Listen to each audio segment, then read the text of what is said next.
అంటే కొంచెం 2 minutes extra ఉంటుంది తాతారావు గారు, కొంచెం నన్ను అలౌ చేయండి. 2 నిమిషాలంటే కొంచెం కష్టం. సో కొన్ని సందర్భాల్లో మాట్లాడటం మాటలు కరువు అవుతాయి, ఏం మాట్లాడాలో అర్థం కాదు. ఎందుకంటే ఒక సంవత్సరం దాదాపు 9 నెలలు 10 నెలల క్రితం మనం అధికారంలో లేవు. అప్పుడు మనకి ఎలాంటి విషయాన్నైనా ఏ విషయాన్నైనా తీవ్రంగా మాట్లాడగలిగేటువంటి శక్తి ఉంది. కానీ ఇప్పుడు అధికారం వచ్చిన తర్వాత మనం ఒళ్ళు దగ్గర పెట్టుకొని చాలా కేర్ఫుల్గా ఉండాలి.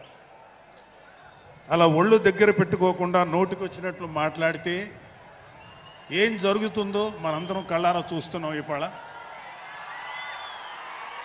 అహంకారం తలకెక్కి నోటికొచ్చినట్లు మాట్లాడి చిన్న పెద్ద తేడా లేకుండా బిహేవ్ చేసినటువంటి మాట్లాడినటువంటి కొంతమంది ప్రతిపక్ష అని చెప్పలేములేండి, ప్రతిపక్షం లేదు కదా, నాయకులకి ఏం జరిగిందో తెలుసుకున్నాం. కాబట్టి ప్రతి మాట ఆచితూచి మాట్లాడాలి. సో అందుకని కొంచెం అది కూడా కాకుండా మేమందరం కూడా మాకు కొన్ని లిమిటేషన్స్ ఉన్నాయి. మన ప్రెసిడెంట్ గారు ఏమాత్రం ఒక మాట తేడాగా మాట్లాడినా ఒక ఏ విధంగానూ స్పేర్ చేయనటువంటి వ్యక్తి, ఒక డిసిప్లైన్డ్ లీడర్ ఆయన.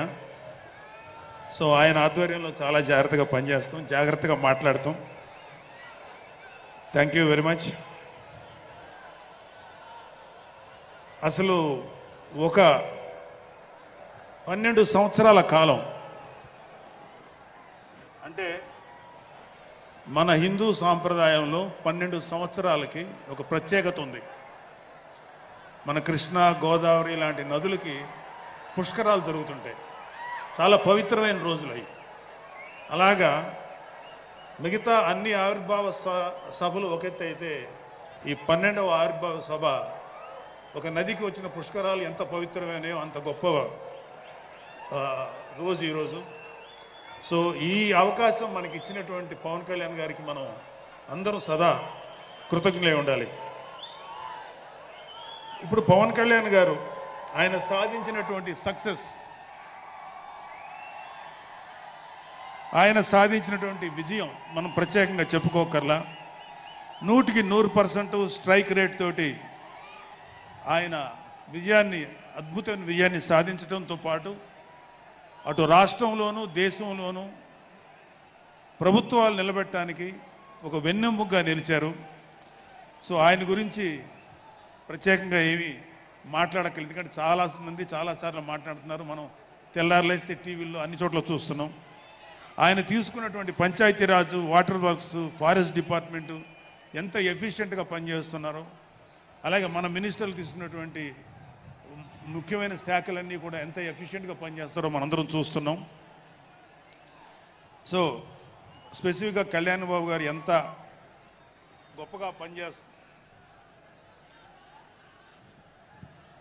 గొప్పగా పనిచేస్తారని మనమేమి ప్రత్యేకంగా మాట్లాడుకోకర్లేదు.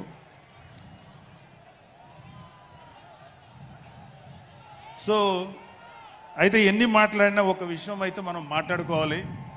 ఒక సినిమా స్క్రిప్ట్ కానీ ఒక ఉపన్యాసం కానీ దానికి కొన్ని లక్షణాలు ఉంటాయి. అంటే ప్రతి స్పీచ్లోనూ ఒక హీరో, అంటే ఒక సినిమాకి చెప్పిన ఒక హీరో, ఒక విలను, ఒక హీరోయిన్, ఒక హాస్యగాడు, ఇలా ఉంటారు. సో మనం వైసీపీ హాస్యగాళ్ళ గురించి చెప్పుకోకుండా ఈ స్పీచ్ని ఎండ్ చేయలేం. ఎందుకంటే జగన్ లాంటి హాస్యనటుడు కనే కళల గురించి మీకు చెప్పాలి. ఆయన ఎలక్షన్స్ అయిపోక ముందు నిద్రలోకి వెళ్ళారు.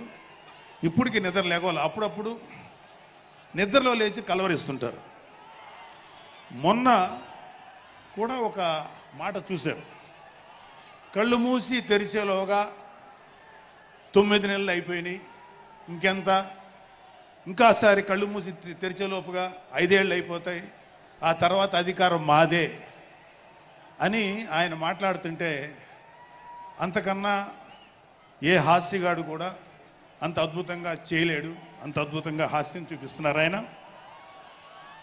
కానీ ఆయనకి నా సలహా ఏంటంటే, సార్ మీరు నిద్రలోనే ఉండండి, అప్పుడప్పుడు కలవరించండి, తప్పులేదు. ఇంకొక 20-30 ఏళ్ల తర్వాత మీరు కల్లో నుంచి బయటికి రండి, అప్పుడు దాకా మిమ్మల్ని ఎవరు డిస్టర్బ్ చేయరు. ఇది నాకు మనస్ఫూర్తిగా నేను మీకు ఇచ్చే సలహా. మీరు 20 ఏళ్ల తర్వాత మేలుకోండి, ఆ తర్వాత మీ ఇష్టం.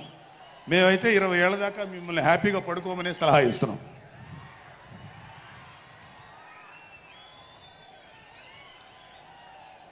సో ఆంధ్రప్రదేశ్లో పవన్ కళ్యాణ్ గారి యొక్క చొరవతోటి ఏర్పాడైనటువంటి ఈ కూటమి ప్రభుత్వం ఎన్ని చోట్ల ఎంత పెద్ద సక్సెస్ అయిందో, ఎంత 164 సీట్లు సాధించే దిశగా ఆయన ఎంత కష్టపడ్డారో మనందరికీ తెలుసు.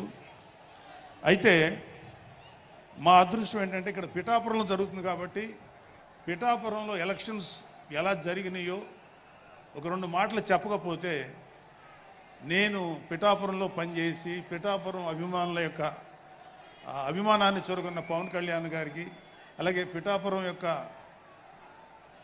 జన సైనికులకి, పౌరులకి నేను కృతజ్ఞత చూపించిన